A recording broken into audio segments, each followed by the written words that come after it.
Então, primeiro ano, vamos lá agora a correção dos exercícios de vocês, que eu deixei para vocês fazerem aí muitos exercícios, muita coisa, eu sei, mas vamos corrigi-los agora. Deixa eu compartilhar aqui a tela com vocês. Beleza, vamos lá, questão número um. A figura abaixo apresenta a ocorrência de derrames basálticos na região centro-sul do Brasil. Bom, esses derrames basálticos aqui, eles apresentam um solo com característica de bastante fertilidade, né? Os litossolos, que vai estar presente aí, os litossolos, perdão, que vai estar presente, por exemplo, onde vai estar presente o chamado solo de terra roxa, muito utilizado aí para a agricultura, né? Principalmente aí para a cultura do café na região sul-sudeste do Brasil, pegando ali norte do Paraná, parte de São Paulo. Então, trata-se aí de uma manifestação eruptiva do Mesozoico associada ao riptiamento que formou o Oceano Atlântico, ou seja, a separação ali que formou o Oceano Atlântico, sendo uma das maiores manifestações vulcânicas da história geológica da Terra. As alterações dessas rochas formam solos muito férteis chamados de litossolos. Então, é a resposta correta dessa número 1. Questão número 2. Leia o texto e observe atentamente a ilustração a seguir. As fortes chuvas que caíram desde a noite de domingo deixaram várias ruas da Grande Recife completamente alagadas, invadiram casas e derrubaram árvores. Técnicos e engenheiros da Defesa Civil interditaram mais 4 casas da vizinhança por causa do risco de um novo deslizamento. Falamos sobre deslizamento agora há pouco. Com base no texto e nos processos geomorfológicos apresentados, são feitas as seguintes afirmativas. Número 1, trata-se de um movimento de massa verificado no regolito, que é a parte alterada das rochas, provocada, sobretudo, pelas condições climáticas e ambientais. O regolito é também denominado de manto de intemperismo. Essa é uma resposta correta, nós temos aí, de fato, isso aí está correto, né? Essa área denominada ali manto de intemperismo, uma área ali onde passa por um grande processo de erosão. Questão 2. Os movimentos de massa são determinados, sobretudo, pela ação da gravidade, mas recebem influências da inclinação do terreno e das precipitações. Os movimentos de massa rápidos podem ser do tipo deslizamento, desmoronamento e queda de blocos. Sim, de fato, né? A gravidade vai influenciar muito, porque se é um relevo muito íngreme, né, a parte mais tende o quê? Essa parte mais alta acabar deslizando para a parte mais baixa. Né? E também temos aí a influência da inclinação do terreno. Se o terreno é plano, dificilmente nós vamos ter um desmoronamento aqui, porque o terreno está plano, não está sofrendo ação aqui, por exemplo, da gravidade. Mas se ele for inclinado, sim, obviamente temos aí uma maior incidência de desmoronamentos em terrenos inclinados. E também da precipitação, né? Se chover muito, se tiver uma quantidade muito grande de água, todo esse material sólido ali, ele acaba se desagregando e acaba tendo escorregamento aí de massa. Então, está correto também. Então, está correto o que se afirma em 1, 2 e 3. Beleza? Questão 3. De acordo com o geógrafo Jânio de Rocha, consolidam-se na parte externa da superfície da Terra e, por isso, passam por um processo de esfriamento rápido. Entre os exemplos mais comuns estão o basalto, o riolito, o fonolito e as absidianas. Essa é uma característica de que tipo de rocha? É uma rocha que tem resfriamento rápido. Resposta correta: rochas ígneas efusivas ou extrusivas ou vulcânicas. Então, a resposta correta é da número 3. Próxima. Observe a imagem para responder a questão. Então, temos aqui uma imagem, uma encosta, aqui, uma vertente, né? Uma casa construída em cima, uma casa construída embaixo, uma vertente desmatada. Então, vamos ver aqui. A imagem retrata um tipo de ocupação muito comum no Brasil, relacionada muitas vezes a um grave problema socioambiental. A esse respeito, considere as afirmativas a seguir. A ocupação irregular das encostas tende a elevar a exposição dos solos a enxurradas, contribuindo para deslizamentos que trazem perdas humanas e materiais. Está correto, então a questão aqui número 1 está correta. A ocupação irregular das encostas tende a elevar a exposição dos solos, porque uma vez que há essa ocupação do solo, as pessoas acabam desmatando, né, retirando a vegetação. Então há uma exposição sim desse solo, contribuindo aqui para o deslizamento que trazem perdas humanas e também materiais. Os escorregamentos de solos ocorrem por ocasiões das chuvas mais fortes. evidenciando o caráter acidental desse fenômeno. O processo erosivo provocado pelas chuvas de menor intensidade não é um fator de maior importância nesse caso. Não, sim. Essa daqui está errada, né? Esse processo aqui, ó, erosivo provocado pelas chuvas de menor intensidade, tem sim um fator de importância. Imagina uma chuva de pequena intensidade caindo por vários dias, por exemplo, vai acabar ocasionando ali a saturação desse solo, né? Então, isso vai ocorrer sim, pode ocorrer sim um processo de desmoronamento, né? Então, aqui é caráter acidental, não, a número 2 está errada. 3. A ocupação das encostas é uma decorrência da exclusão social que dificulta o acesso de muitas pessoas à moradia.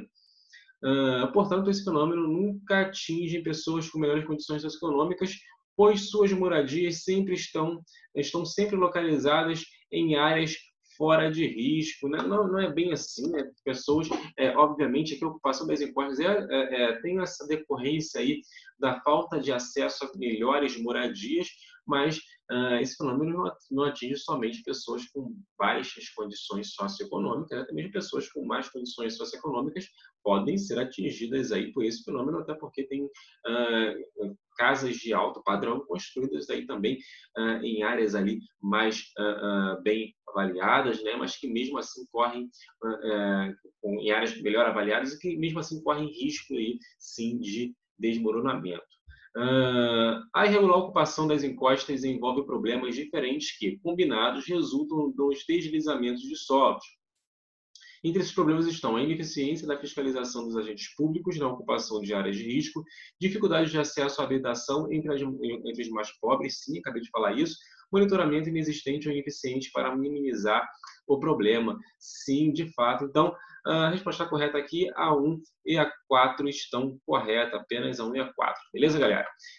5. A imagem a seguir percorreu o mundo. Trata-se de um deslizamento ocorrido na região sudeste do Brasil, com um saldo trágico de mortes. Então, vamos lá. Quais são as causas de escorregamentos catastróficos como este? Isso aqui, se não me engano, foi lá na Ilha Grande. Vamos lá. Quais são as causas? As mudanças na geometria da encosta? Sim, exatamente. À medida que se faz alguma mudança aí nessa encosta, por exemplo, a abertura de um talude aqui, por exemplo, para a construção de uma casa, isso vai causar, sim, uma maior fragilidade desse solo ao processo de escorregamento. As oscilações da maré e do verão? Não, né, gente? Maré não tem nada a ver aí com encostas, né?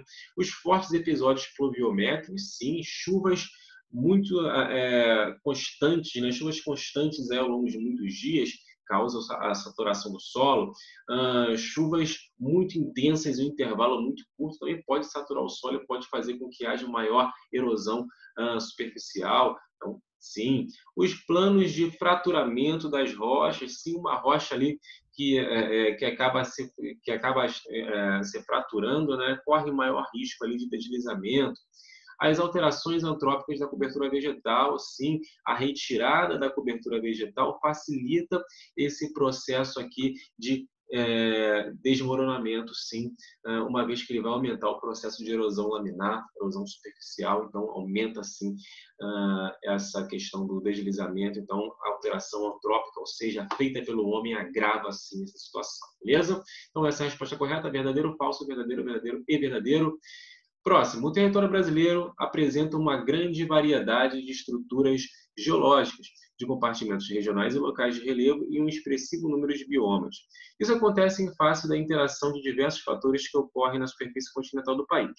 Com relação a esse assunto, apresenta-se o mapa a seguir, no qual desponta uma área amarela que corresponde, na atualidade, à Bacia Sedimentar do Paraná, né? Aqui, ó, Bacia Sedimentar do Paraná, que vai estar atrelada ali à Bacia Hidrográfica do Rio Paraná, inclusive, é a grande parte da Bacia Hidrográfica do Rio Paraná. Então, essa bacia sedimentar aqui, ó, uma grande área de bacia sedimentar no Brasil. Próxima questão. Vamos lá. Questão 7. O ponto mais alto do Brasil é o Pico da Neblina, localizado na Serra do Imeri, no estado do Amazonas, região norte do Brasil, apresenta aí o pico mais alto do Brasil, né? Seguido do pico da neblina, ou seguido do pico 31 de março também na região norte do Brasil. Então, a região norte do Brasil tem as maiores altitudes aí do Brasil. Próximo, vamos lá. Sobre a classificação do relevo brasileiro, em planaltos, planícies e depressões, proposta por Jurandir Rocha, assinale o que for correto. As áreas rebaixadas por erosão que circundam as bordas das bacias sedimentares, interpondo-se entre essas e os maciços cristalinos, constituem as depressões, a exemplo da depressão Cuiabana, da depressão do Tocantins, da depressão periférica sul-rio-grandense, entre outras, sim, está correto. 2. Superfícies essencialmente planas, nas quais os processos de sedimentação superam o de erosão, constituem-se as planícies brasileiras, a exemplo da planície do Rio Amazonas, da planície do Pantanal Mato-Grossense e da planície da Lagoa dos Patos e Mirim, dentre outras, correto. A 4 está incorreta, né? A 8, porções residuais salientes no relevo que oferecem mais resistência aos processos erosivos são os planaltos, beleza? Maior processo de erosão ao invés de sedimentação. A exemplo dos planaltos e das chapadas da bacia do Paraná. Correto aí, 8 está correto e 16 está incorreto, então essa é a sequência correta. 2. O corte topográfico e geológico mostrado a seguir representa, grosso modo, o perfil feito por um pesquisador que se deslocou da área costeira para o interior do Brasil, objetivando realizar um estudo integrado do meio ambiente de uma região do país.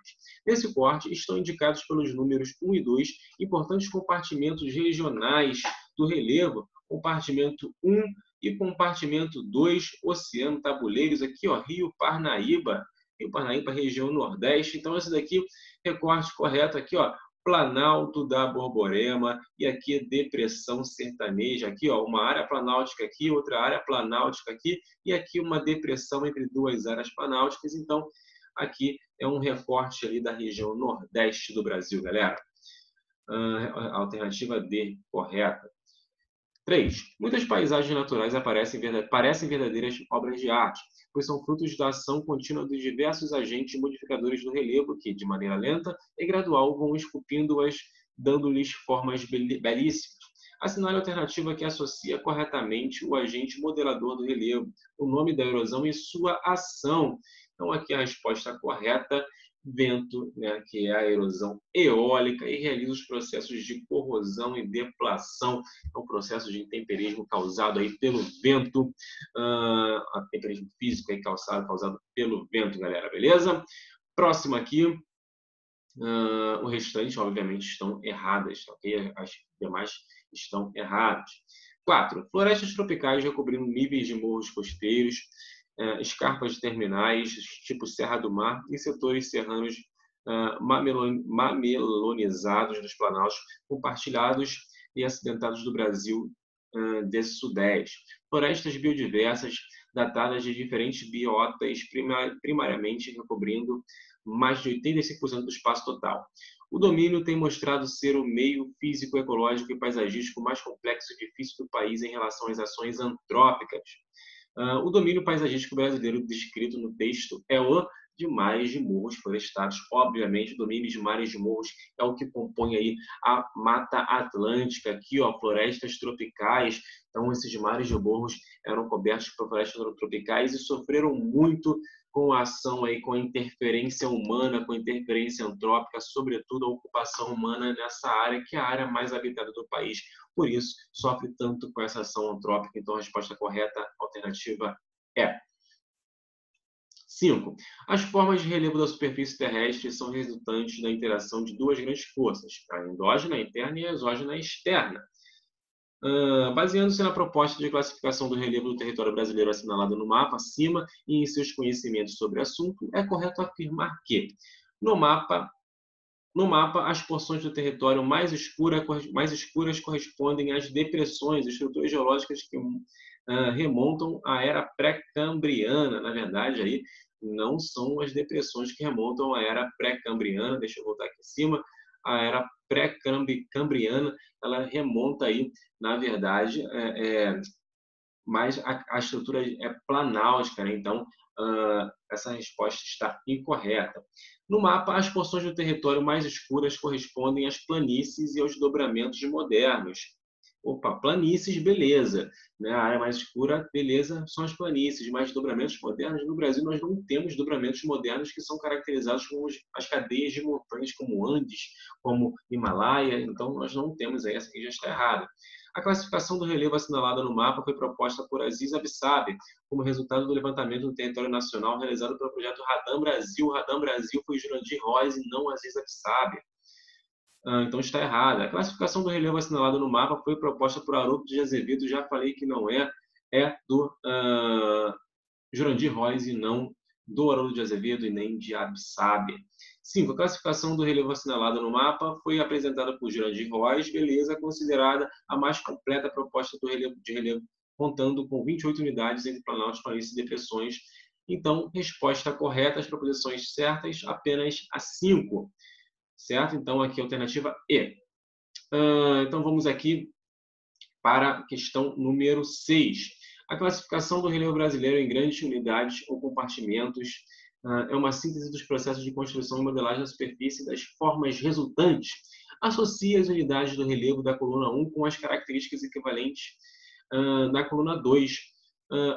Então, vamos lá. Aqui temos planaltos, depressões e planícies, áreas rebaixadas geradas pelo desgaste erosivo das massas rochosas menos resistentes. Em geral, constitui por bacias sedimentares. Então, nós temos aqui A2, né, as depressões aqui. Bacias de sedimentação recente formadas por deposições do período quaternário, cujas superfícies apresentam-se aplainadas e ainda em processo de consolidação. Então, as planícies, de modo geral, caracteriza-se aqui, então, são as planícies, e aqui, de modo geral, caracteriza-se como relevos residuais e suas estruturas rochosas oferecem maior resistência à erosão. Então, planalto é a resposta correta. A alternativa correta dessa questão, 2, 3 e 1, alternativa D. Enem. Projeto Mais Enem. As plataformas ou crátons correspondem aos terrenos mais antigos e arrasados por muitas fases de erosão. Apresentam uma grande complexidade litológica, prevalecendo as rochas metamórficas muito antigas, pré-cambriano, médio e inferior. Também ocorrem rochas intrusivas antigas e resíduos de rochas sedimentares.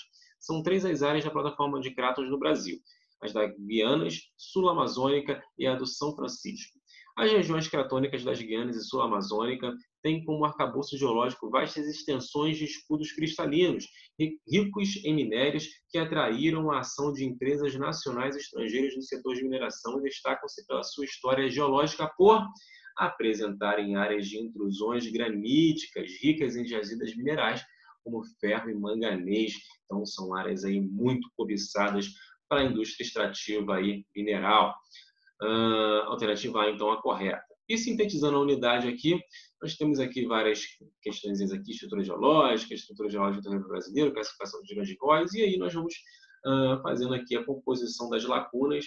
Em nossos territórios, bacias sedimentares ocupam cerca de 64% da área total do território brasileiro. O Brasil não é um país de grandes altitudes. Os pontos mais altos do país são o Pico da Neblina e o Pico 31 de Março, localizado na Serra do Amerino, Amazonas. Chapada é um planalto sedimentar típico com grandes superfícies horizontais, lembrando uma mesa, né? Com esta forma de relevo de bacias sedimentares, em que as rochas têm maior ou menor resistência à erosão, é dissimétrica, isto é, tem lados desiguais. Serras, termo usado na descrição física da paisagem de terrenos acidentados com fortes desníveis, carpas de planaltos. Geralmente, uma das encostas é uma superfície pouco inclinada e outra uma vertente íngreme. 6. Na década de 1940, o professor Haroldo de Azevedo deixou-nos a primeira classificação do relevo brasileiro. Empregou termos geomorfológicos para determinar as divisões gerais em planaltos e planícies. No final da década de 50, Aziz Absaber, o geógrafo Aziz Absaber, apresentou uma proposta de classificação do relevo com base em suas observações em viagens pelo país. Na estrutura geológica e na influência do clima atual na modelagem da superfície terrestre. Uma proposta mais moderna de classificação do relevo brasileiro, elaborada em 1995 por uma equipe de geógrafos coordenados por Jurandir Rocha, que classifica as unidades anteriormente conhecidas. Esse novo mapa do relevo foi desenvolvido com base em fotos aéreas obtidas de imagens de radar captadas por avião do projeto Radam Brasil, que operou cobrindo diversas regiões do território brasileiro, em especial a Amazônia, entre 1970 e 1985. Com base na interpretação dessas imagens, foi realizado um amplo e integrado estudo do meio físico e biótico das regiões abrangidas pelo projeto, que inclui textos analíticos e mapas temáticos em geologia, geomorfologia e pedologia. Pedologia é sobre vegetação. Então, pessoal, essa daí é a última parte do nosso exercício. Deixa eu parar aqui. Então, vimos aí a correção de todos esses exercícios. Na próxima aula, nós vamos entrar na unidade 4, unidade que iremos dar a conclusão da matéria do nosso quarto bimestre, do nosso segundo bimestre. Não deixem de assistir, então, a próxima aula, que é importante, que nós vamos concluir aí esse material, esse conteúdo para o segundo bimestre, estou chamando quarto bimestre, para o segundo bimestre. Então, é importante que vocês estejam aí atentos às demais aulas aí da unidade 4 para finalizarmos aí esse conteúdo do segundo bimestre. Beleza, pessoal? Então, é isso aí. Valeu, galera. Um abraço aí. Até a próxima.